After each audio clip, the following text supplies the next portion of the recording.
Hey, I'm Desiree Stafford, and I am a coach. I am a mentor. And if you are someone who wants to attract more ideal clients consistently with a lot less effort and double your income in your free time, check me out at DesireeStafford.com. Now, today I'm talking about big results and the skeptics that follow.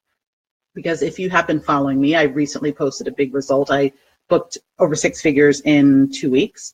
And, you know, it's brought up a lot of stuff for me, right? It's a time of celebration, of course. I'm super excited. I'm happy, right? But it's also brought up a lot of some of the beliefs that I now have around how to deal with the skepticism that exists within the coaching industry. And here's why I'm sharing this with you. There was a time when I was more in my victimhood than where I am now, right? Than really feeling empowered, really feeling confident. Hey, Karen, hey, how are you? Hey, Megan, how are you? There was a time when I was in that place and I was hopping from program to program to program, not getting the results that I wanted. And I kept looking externally. I kept thinking that it was, you know, the programs that I was investing in, they weren't giving me the right stuff. And was there some truth to that? Yeah, because most of the programs that I was investing in were implementation programs. They were all about strategy, nothing to do with the internal work that needed to be done within me in order for me to get the kind of results I'm able to get now for myself and also help my clients achieve, right? But guess who was the one choosing those programs? Guess who was the one investing in those programs? It's me. I was the one who was responsible, right? But at that time, I couldn't see that. I couldn't even own responsibility for that because I kept looking at the coaching industry as one big, scam. I'll be honest, that's how I was feeling. I was feeling like, oh my gosh, I was questioning, does coaching even work, right? And what was really going on, and I'll be quite frank with you, there are a lot of people who call themselves coaches. They're not great coaches. They're more strategists or mentors. And there is a difference between a coach, a mentor, and a strategist, right? So I didn't know at the time. And so I was investing all these programs, and what I was doing, taking full responsibility here, what I was doing was I was looking at people's results and I was saying, okay, I want that result, so let me invest in the program. But I wasn't paying attention to whether or not that particular coach or mentor could actually support me in the way that I needed to be supported, right? I wasn't aware to even think in those terms. Things obviously have shifted. I've been in business for long enough where, every time I come out of a program and I look at my results and I assess, am I happy or am I not happy? And I'm like, okay, well, what did I need that I wasn't getting so that I could actually get the results, right? So over the years, I have developed a sense of discernment, which is different than skepticism, chronic skepticism, right? So discernment means that you're in a position to judge well the type of program, the type of mentor, the type of coach that you need, right? Versus being in a state of constant skepticism, right? Which is constantly doubting everything. Anytime anybody puts a big result up, you're looking for the little discrepancies, right? Looking for a fucking problem to prove to yourself that, the coaching industry is a scam, this shit doesn't work, people are full of shit, all of the nonsense that's going through your head. The way that you actually resolve that issue is by looking at what you are thinking, right? And also looking at why did you invest in the programs that you invested in that didn't get you the results, instead of looking to the entire industry and every single coach or mentor in that industry and assuming that they're all full of BS. And that's what I see happening so much in the industry. And it bothers, does it bother me? I don't know that it bothers me now like it used to bother me, but I'm aware of it because if you are in a place in your life, if you are a place in your business where you are thinking that the answer, that the solution, that the problem or the cause of your problem is external, you are doing yourself a disservice, right? Nothing will change until you realize that you are the one responsible, right? You are the one who chose the coach. You are the one who chose the mentor. You are the one who chose the program, whether it worked out for you or it didn't work out for you. And the best you can do for yourself is learn from that situation and make a better choice next time. Not doubt the industry, not doubt coaches in general, not doubt mentors in general. Because when you do that, what are you doing? You're placing responsibility outside of yourself. That's not an empowered place to be, right? You are empowered when the responsibility for discernment comes within you or comes from within you, right? So here's why, part of why this came up. Because I have been having a discussion with my mentor about stating my cash. That is something that I choose not to do. Now, her perspective is different. Her perspective is that I should share cash. My perspective is no, thank you, right? Because for me, that is my privacy. How much money I make, how much money is in my bank account, is my fucking business. That's how I see it. Now, is there room for growth with my view here? Probably, maybe, I don't know. But I will tell you that that for me is a personal boundary. So I have chosen consciously not to post my cash, right? And so there are questions coming up about how much profit are you making? And the reason why I choose not to answer that question is because I am not responsible to anybody to answer that question, right? What I make has absolutely nothing to do with what anyone else can make. What my clients make have absolutely nothing to do with what you can make, right? Nothing to do with it at all. Everyone has a different business model. Everyone has a different, payment structure. So knowing how much I'm making or knowing how much my clients are making doesn't matter. There's a part of me, I'll be quite honest with you, there is a part of me that's wondering if I'm going to continue to share my results. Just being honest. I haven't made the decision yet, but I'm thinking about it. Because I don't believe that me posting my sales numbers is what matters as much as who I am fucking being when I show up and I do my marketing, when I show up on my sales calls, when I show up in my coaching sessions. And so that's something that I'm still considering.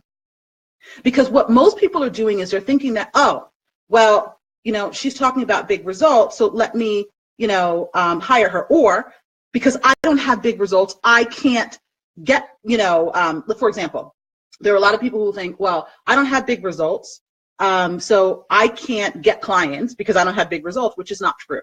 Or I can't charge a higher fee because I don't have like testimonials with massive results to share. That is not true, okay? And so there's this questioning that I'm doing within myself as to, how do I want to show up in the marketplace in terms of what I believe is a requirement for people to get big results, right? Because I haven't really posted about my results over the last 2 weeks, my personal results, right? And yet I still made over 6 figures, right? So I don't believe that it's an actual requirement. What I believe is the requirement is what I shared when I actually talked about my results, was what I'm actually doing internally, which is taking way more of my power back in all different areas of my life, not just in my business, right? Just really interrogating my thought process, really interrogating my excuses, really interrogating my rationalizations, all of that stuff. And when I do that, I have way more power, way more conviction, and I stand behind my requirements, my standards, and that creates a massive shift. That to me is way more important than, and I'm not telling you not to talk about results, right? What I'm saying is don't rely on big number results or big number, whatever the case may be, and think that because you don't have that, that people won't buy from you, because that's not what they're really buying, right? In my opinion is they're really buying who you're being. They want to be in your energy because of who you're being, because who you can help them become when they are in your energy. Make sense? All right, so I think I'm rambling. Hey, Leslie, how are you? I think I'm rambling a little bit. But going back to results and skeptics. I mentioned earlier that I've chosen not to share how much cash I make, right? And one of the reasons, here's another reason. Obviously, number one, I said was my privacy, right? Number two, I really do not believe that me sharing my profit will change the mind of a skeptic. And this is what I want to really speak to, okay? Because what I see happening in this industry is that because people are non-believers or they've invested in programs and they haven't gotten results and they become highly skeptical, What I see a lot of coaches and a lot of mentors doing is placating to these non-believers, to these skeptics. So they go on the defense and they try to explain everything to them. And that's not the way that you will actually change the mind of a skeptic. Because a skeptic is stuck in their position. They're stuck in this place of disbelief. They're stuck in this place of doubt, right? So you just giving them more information is not going to do anything. It's going to satisfy their curiosity at that moment. But actually what you're doing is lowering yourself to their level, right? They're stuck in doubt. So if I'm not stuck in doubt, why the fuck am I going to try to validate to anybody, right? I wouldn't do that. So what I choose to do instead is ask the skeptic to really consider their questioning of what I'm sharing, right? Because that's what really matters. That will actually create the shift potentially in the skeptic. When they actually take a step back, if they're open enough to do that, if they're at a place in their own maturity and development to do that, they will actually step back and say, okay, why am I really asking this question? Because I don't believe, because I doubt, because I've been in programs that have failed me before. That's the real fucking issue. That is what needs to be addressed. But me or anyone else placating to the skeptic by trying to defend how much I made, by explaining how much I made, by, conforming to their question, that's ridiculous. That doesn't help anybody. It actually keeps them further stuck where they are. This is one of the differences between a coach and a mentor, by the way, right? I happen to be a very good coach and a very good mentor. So I'm great at asking questions to help people actually see their patterns, to actually help people see where they're stuck, to actually help people see where they're limiting themselves, where they're shrinking back, all that kind of stuff. And I'm a really good mentor where I'm great at teaching, right?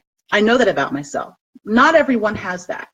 And it doesn't make a person right or wrong, right? But you need to be aware of this when you're out looking for your own support, right? You have to know the difference. It is not anybody's responsibility but your own. It isn't. As a coach and mentor, let me just say this, as a professional, right? When I am in a sales conversation with someone, I'm not only looking to see whether or not I can help them, I'm also looking to see if it's the right fit. Is this client or is this prospect, let me say this, is this prospect where they need to be mentally, emotionally, spiritually, in order to get the best value from my work? That's what I do. Not everybody does that, right? Not everybody does that. So when you are looking for someone to support you, you need to have your own set of criteria in terms of who you're going to hire, right?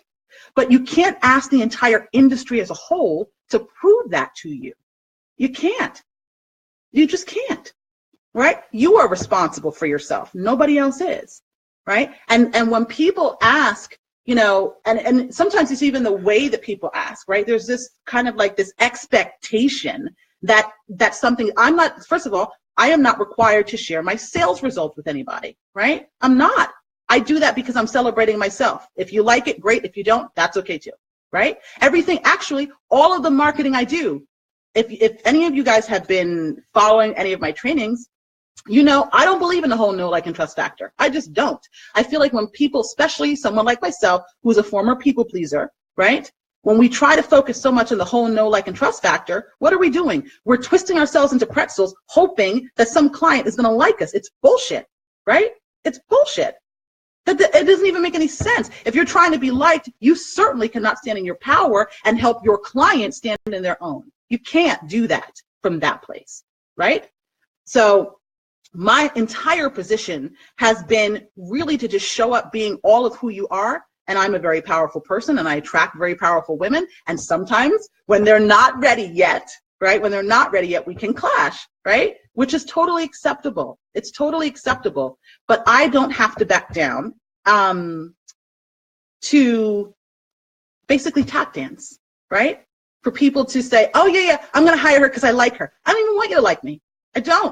I don't even want you to like me. I want to work with people who are like, this chick is going to help me get the results that I want to get, right?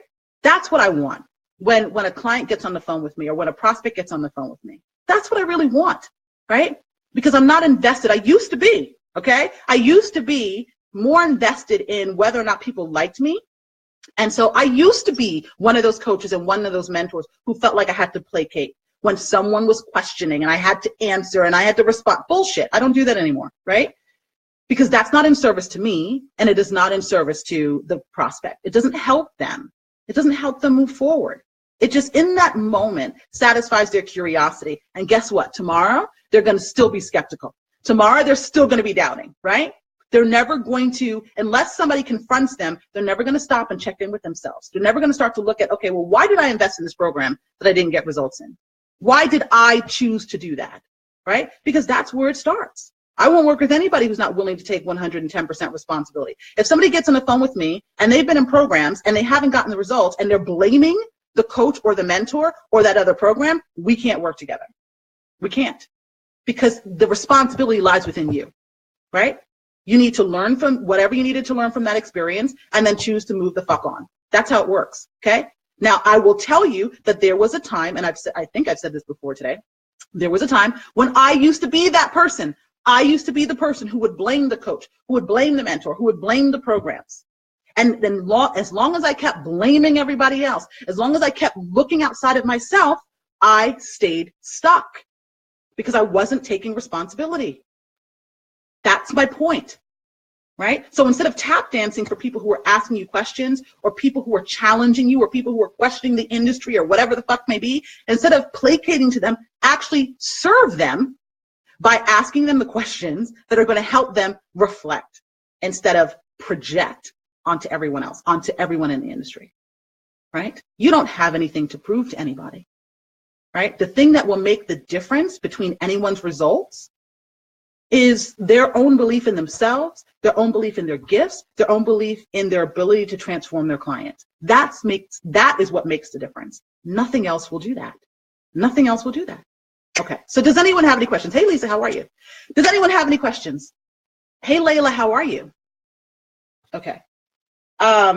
While you're seeing if you have any questions, let me see if I have anything else. Oh, another thing about skeptics, one more thing. And I can speak to this so passionately because I was a skeptic for so fucking long. It was ridiculous. I believe that a lot of skeptics feel that they have the need to doubt, they have the need to question everything obsessively because it's their way of staying safe. But trying to stay safe is actually what keeps them stuck, right? In order for my work to work, in order for anyone else's work to work with you, you have to be more trusting. You have to even be willing to do things that don't even seem to make sense to you logically, right? Because if you were continuing on the path that you were on, doing everything by logic, your results are not going to shift. You've tried that and it's not getting you the result that you want, right? You have to be willing to let go more. You have to be more trusting. And I noticed this amongst the really intelligent women like myself, women who rely so much on their logic. They rely so much on their reason. They rely so much on their fucking rationalizations, right? And that very, how do I say, that very thing that it was serving you, let's say in the corporate world or in other environments, is actually what's holding you back in this environment. It's actually what's holding you back. So that's what I wanted to share today. How soon do you address the insecurities of your clients? Jordan, great question. Right in my sales conversation, okay? Immediately, because the sales conversation, I call them breakthrough sessions. That is the beginning of the coaching relationship, right? When a person gets on the phone and in a sales conversation, they want the result, but they will be, I don't necessarily want to say skeptical. Sometimes they are, but there's different degrees of skepticism, right? There's someone who's chronically skeptical. There's someone who's had some experiences, but they're open, they're willing to shift, right? There's a difference. So the clients that I actually sign, the people that I actually am excited to work with, are the ones who have a slight degree of skepticism, but they're open. They're wanting shift, right? So right on the sales conversation, one of the most powerful things that I do is help people identify or see their patterns, right? Because whatever patterns they're exhibiting on the sales call is actually the patterns that are creating that or blocking them from getting the results that they're actually capable of. I work with very powerful clients, right? I call them powerhouses. These are clients who, typically women, but I have worked with them in the past. These are clients who are powerful as fuck, but they're holding back. They're shrinking, right? I used to do that for like my entire life, which is why I'm so passionate about helping these women see the subtle ways in which they're doing that, so that they can transcend it. Not everyone, though, who gets on the sales call is ready for that. Now, I'm pretty good at discerning my applications. I'm pretty good at when I get an application, reading it. I can even start, like, as I've gotten further along on my own spiritual journey, I have been more able to have a strong sense of what's going on with someone just by reading what's going on in their application. Sometimes I can feel their anxiety in their application. I already know that person would not make a good prospect or client, so I don't even get on the phone with them. That's typically how it works. There are times, though, when an application is a little bit questionable because I can see how powerful the person is, and so I might get on the phone with them, but I can tell within the first few minutes whether or not the call needs to be ended or whether or not we'll move forward. Because if someone is too afraid, doesn't matter how powerful they are, doesn't matter how gifted, how skilled, how much expertise they have, if they're too afraid, if they're too stuck in fear and anxiety, they will not be a good client for anybody, right? Because no matter what I share with them, they won't allow themselves to trust long enough to see the results, right? So that's where I, as a professional, have to be very discerning, right? That's what I choose to do. I don't know how everyone else runs their business, right? I'm sure there are people who just care about making the sale. I don't do that, right? I'm not as interested in making the sale. I need to be making sure that we are a match. That's what matters, because if we're not a match, then no matter what I share with you will help you get the results, right? So, and this is another thing. I had someone recently, actually today on a post, they commented about all of the bullshit that's going on in the industry and whether or not I'm authentic or I'm one of these other bullshit coaches. And this particular person was considering hiring me, but not really, right? Because words are different than actions, number one, right? But if you're considering hiring me, I would expect that you do your research. I would expect that you're watching my videos, you're attending my webinars, you're reading my fucking emails, or you're reading my posts on my feed or in other groups, and you're making your assessment based on there. You're not asking me to prove to you that I'm not full of shit. That's ridiculous. And the fact that people even respond to that is even more ridiculous, right? Because if I have to prove to a prospect by jumping through all these hoops when I have all of this marketing surrounding me already, all the social proof surrounding me already, and you're still asking me to prove, you are not a potential client. And if we were, God forbid, ever to get on the phone and actually convert you into a client, that would be a nightmare relationship. It would be. Because here, I love this quote. A man convinced against his will is of the same opinion still. If I have to convince somebody that I am the coach or mentor for them, what do you think that working relationship will be like? If you have to convince somebody that you are the coach or mentor for them, what the fuck do you think that working relationship is going to be like? It's going to be a nightmare. You don't want to be dragging people into your programs. You don't want to be convincing them, because then you'll have to be convincing them to listen to what you tell them, right? You're going to have to convince them to let you fucking coach them to get results, right? You don't want that. So I'm not bashing skeptics. I understand where they're coming from. What I am saying is that they have to resolve their own skepticism within themselves before they will ever be open, ready, willing, and able to receive what you have to offer them so that they get results. So instead of placating to them, if someone questions your results, you ask them questions that can actually help them get clear about their motivation, about what's actually at play. Right? Does that make sense? Okay. So I hope this is clear to everybody. And Jordan, I hope I did answer your question. You asked, how do I address the insecurities of my clients? I address them initially in the sales conversation, and then obviously in our coaching sessions. You know, when I'm working with my clients, anytime I can hear a discrepancy, anytime I can hear a conflict, you know, between what they want and what they're actually doing, how they're actually performing, what does that tell me? That tells me that there's some insecurity there. There's a gap that needs to be resolved, right? So that's how I deal with it. Does anyone else have any questions? I know I went on a whole different, like a million tangents, but that's really how I deliver. Because, you know, one thing connects to the next, to the next, to the next, right? So does anyone else have any questions about what I've shared today? The main gist is there is a difference between someone having a sense of discernment and someone being a chronic skeptic, right? And someone who has a strong sense of discernment, awesome. right? Awesome, awesome, awesome. Someone who's a chronic skeptic, there is a pattern. There is something at bay that needs to be addressed before they could ever be a potential client, or at least a high performing client. Let's say that, right? Because you have probably signed skeptical clients in the past, right? And you know what that experience was like. So it's not that you can't necessarily sign them, but you will be doing battle when you're working with them. And the way I run my business these days, I only work, and this is a big transition for me, because I only work with clients I absolutely adore. Clients who are, like I said before, mentally, spiritually, emotionally ready for the kind of work that I can do. Because if they're not, they can't get the results. They just can't. Okay, so, all right, I hope you guys got some value added today. If you have, I invite you to like, comment, and share it. And if you want my training, go to DesireeStafford.com/charge more. That is my free training that walks you through, basically how to attract ideal clients and double your income and your free time. So I will talk to you soon. If you have questions, drop them in the comments below. All right, take care.